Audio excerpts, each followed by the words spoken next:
2025년 올해가 다 지나가고 있습니다. 시간이 얼마나 빠르게 지나가는지 모르겠습니다. 올 한 해를 돌아보면서 내가 무엇을 잘했는지 또 무엇을 잘못했는지 돌아보게 됩니다. 또 무엇을 이루었는지 또 무엇을 이루어지 못했는지 또 되돌아보게 됩니다. 우리들이 인생을 살아가다가 보면 무엇인가를 꼭 해보고 싶었는데 여러 가지 문제가 생겨서 건강도 나빠졌고 시간도 없었고 또 경제적인 여건도 없었고 여러 가지 문제들이 많이 생기기 때문에 내가 무엇인가를 꼭 이루고 싶었는데 그것이 중단되어 버린 그런 일들이 아마 있으실 겁니다. 올 한 해를 돌아보면서 나는 무엇을 다시 세워야 할 것인가를 생각해 보기를 원합니다. 이제 더 이상 미루지도 말고 또 힘들고 어려운 문제들이 여전히 있기는 하지만 내가 다시 세워야 할 것, 다시 시작해 봐야 될 것이 무엇인지를 함께 생각해 보기를 원합니다. 오늘부터 금요 예배 설교를 통해서 학개서 강해 설교를 새롭게 시작을 하려고 합니다. 그리고 학개서 마치고 나면 이제 스가랴서를 새롭게 이어서 또 하려고 하고 있습니다. 학개 선지자가 언제 활동을 했고 학개 선지자가 활동했었을 때의 당시의 시대적인 상황이 어떠했는지 잠시 살펴보도록 하겠습니다. 원래는 화면을 제가 보여드려야 되는데 제가 말로 설명을 해드리겠습니다. 내용이 좀 많고 복잡하기 때문에 잘 들어주시면 감사하겠습니다. BC 605년에 바벨론 1차 침략을 받고 다니엘이 포로로 끌려가게 됩니다. 이때부터 바벨론 포로 생활 70년이 시작됩니다. BC 597년에 바벨론 2차 침략을 받고 에스겔이 포로로 끌려가게 됩니다. BC 586년에 바벨론 3차 침략을 받고 남유다 나라가 멸망을 하게 됩니다. BC 537년에 바벨론 포로 생활 70년이 마치고 제1차 포로 귀환을 하게 됩니다. 스룹바벨을 중심으로 해서 많은 사람들이 고향에 돌아오게 되었습니다. BC 536년에 무너졌던 예루살렘 성전을 다시 짓는 재건 공사가 시작이 됩니다. 그런데 대적자들의 방해로 곧 중단이 되고 맙니다. 그리고 BC 520년에 학개 선지자와 스가랴 선지자가 다시 활동을 하게 됩니다. 그리고 BC 516년에 첫 성전 재건 공사를 시작한 후 20년 만에 성전 재건을 드디어 완공을 하게 됩니다. 그리고 BC 483년부터 473년까지 에스더가 이제 역사 속에서 활동을 하게 됩니다. BC 458년에 제2차 포로 귀환이 일어나게 되고 에스라를 중심으로 해서 영적 부흥 운동이 일어나게 됩니다. BC 444년에 제3차 포로 귀환이 일어나게 되고 느헤미야를 중심으로 해서 예루살렘 성벽 재건이 일어나게 됩니다.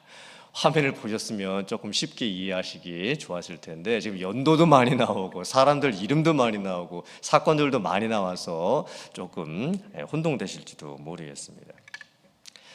학개 선지자가 활동했을 당시에 시대적 상황이 어땠냐면 하나님의 백성들이 바벨론의 포로로 끌려가서 70년을 살고 나서 다시 고향에 돌아오게 됩니다. 그때 하나님의 백성들이 고향에 돌아와서 제일 처음 했던 일은 성전을 다시 재건하는 일이었습니다. 하나님의 백성들이 바벨론 포로 생활 70년 마치고 고향에 돌아왔을 때 현실은 너무나 가혹했습니다. 10년의 세월이면 강산도 변한다고 했는데 70년이 지나고 나서 고향에 돌아왔을 때 모든 것이 바뀌어져 있었습니다. 예전에 살던 집도 없어졌고 예전에 있었던 고향 땅도 많이 바뀌었습니다. 같이 살았던 사람들도 많이 바뀌었고 땅만 다시 고향 땅으로 돌아왔던 것이었 뿐이지 모든 것을 처음부터 다시 시작을 해야만 했습니다. 그런데 그렇게 어려운 상황 속에서도 하나님의 백성들이 무엇을 제일 먼저 하려고 했냐면 성전을 다시 지으려고 했습니다. 왜 그 많고 많은 일 중에서 성전 재건을 제일 우선적으로 하려고 했을까요? 성전은 하나님의 백성들에게 예배의 중심이었고 신앙의 중심이었고 삶의 중심이었습니다.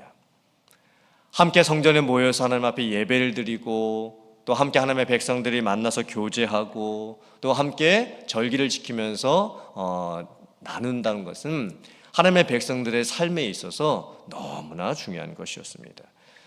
그래서 바벨론 포로 생활 70년을 마치고 나서 고향에 돌아왔을 때 그 무엇보다 성전을 다시 지으려고 했던 겁니다. 이제 성전 지대 공사를 다 마치게 됐습니다. 성전 바닥 공사를 이제 다 마치게 된 겁니다. 그때 하나님의 백성들이 모여서 다 함께 기뻐합니다.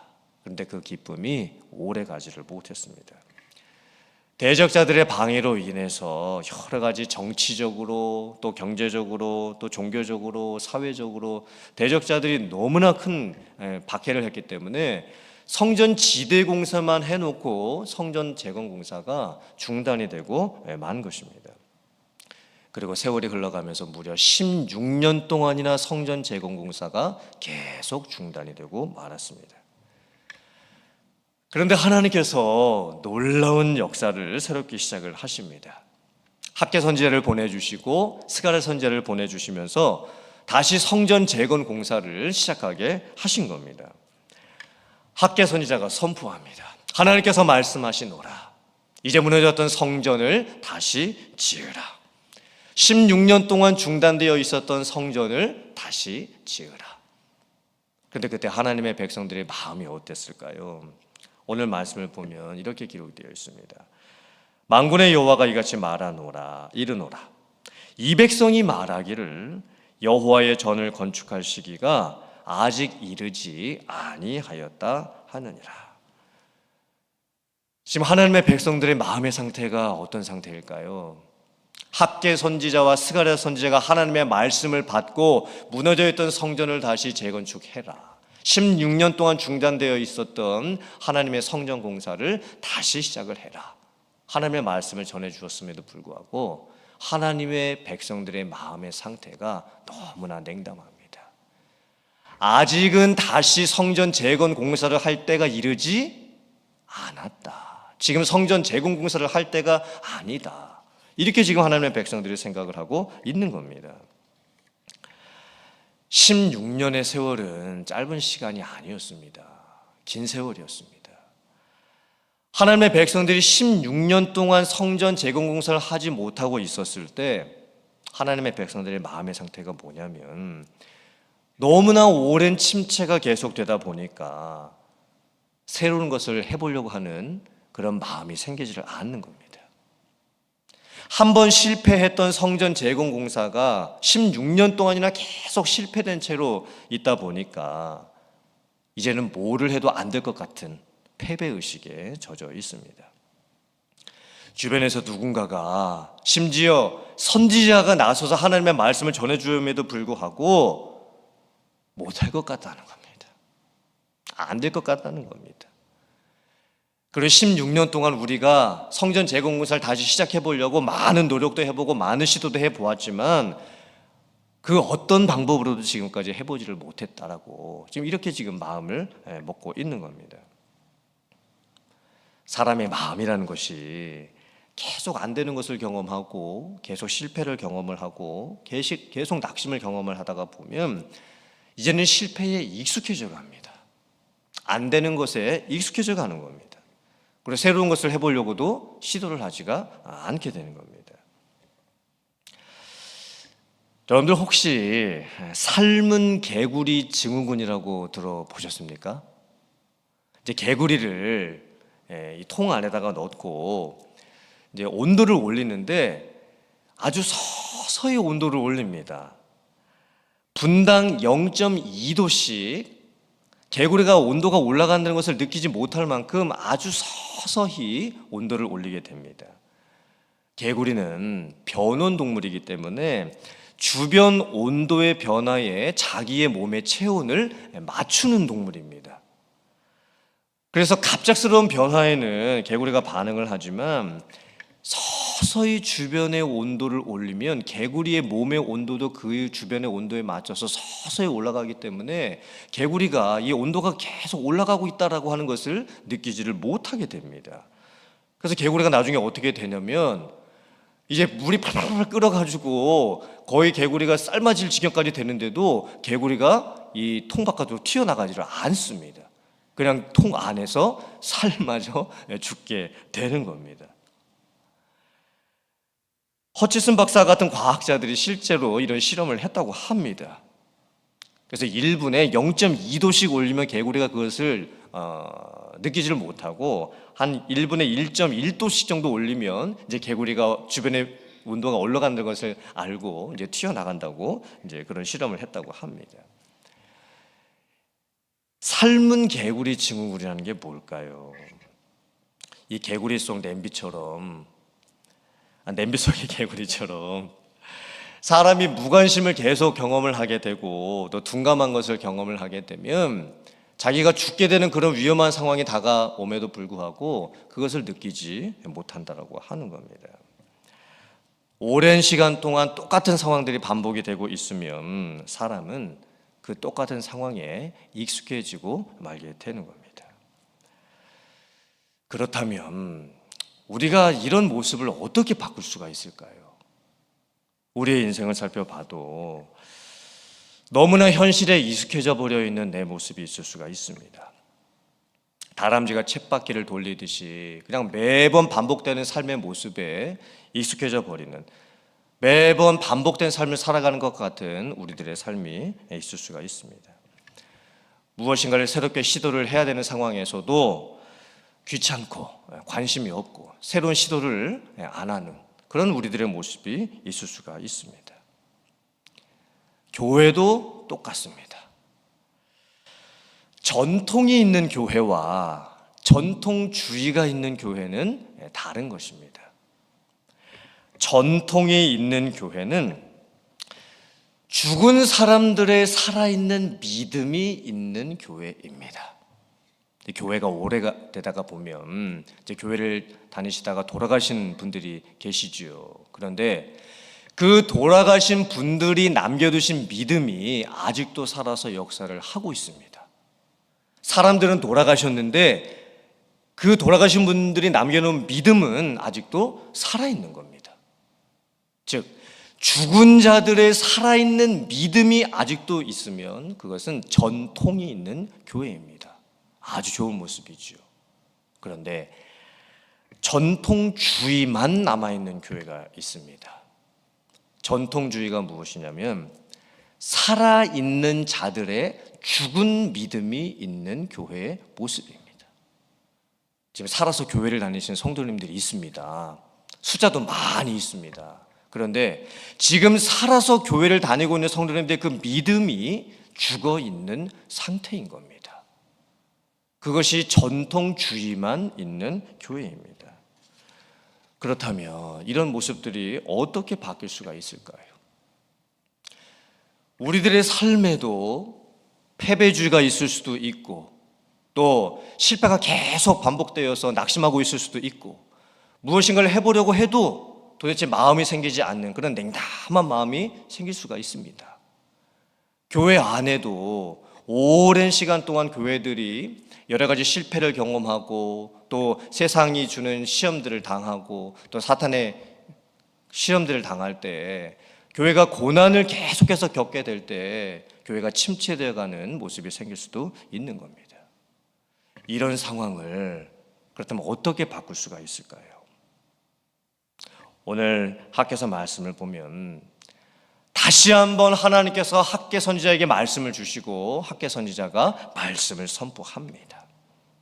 이 성전이 황폐함에도 불구하고 너희가 판벽한 집에 거주하는 것이 어찌 합당하냐.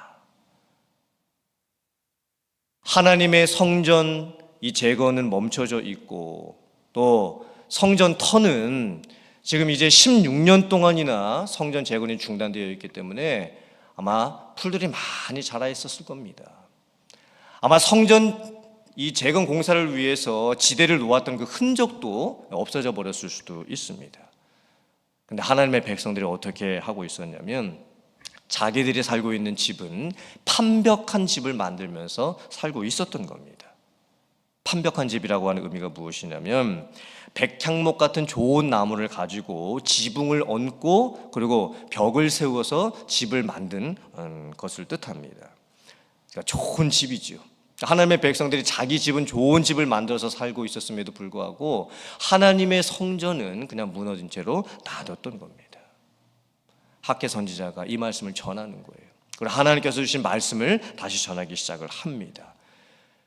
그러면서부터 이제 성전 재건 공사가 다시 시작이 됩니다. 그리고 4년 동안 이제 성전 재건을 하게 되고 드디어 이제 처음 시작했었을 때부터 약 20년 만에 하나님의 성전을 다시 완공을 하게 되는 역사가 일어나게 됩니다. 우리들도 똑같습니다. 우리가 어떻게 바뀔 수 있을까? 교회는 어떻게 새로워질 수 있을까? 방법은 하나님의 말씀의 역사와 성령의 역사, 이 방법밖에는 방법이 없습니다. 호세아서 10장 12절 말씀을 제가 봉독해 드리겠습니다. 너희가 자기를 위하여 공의를 심고 인애를 거두라. 너희 묵은 땅을 기경하라.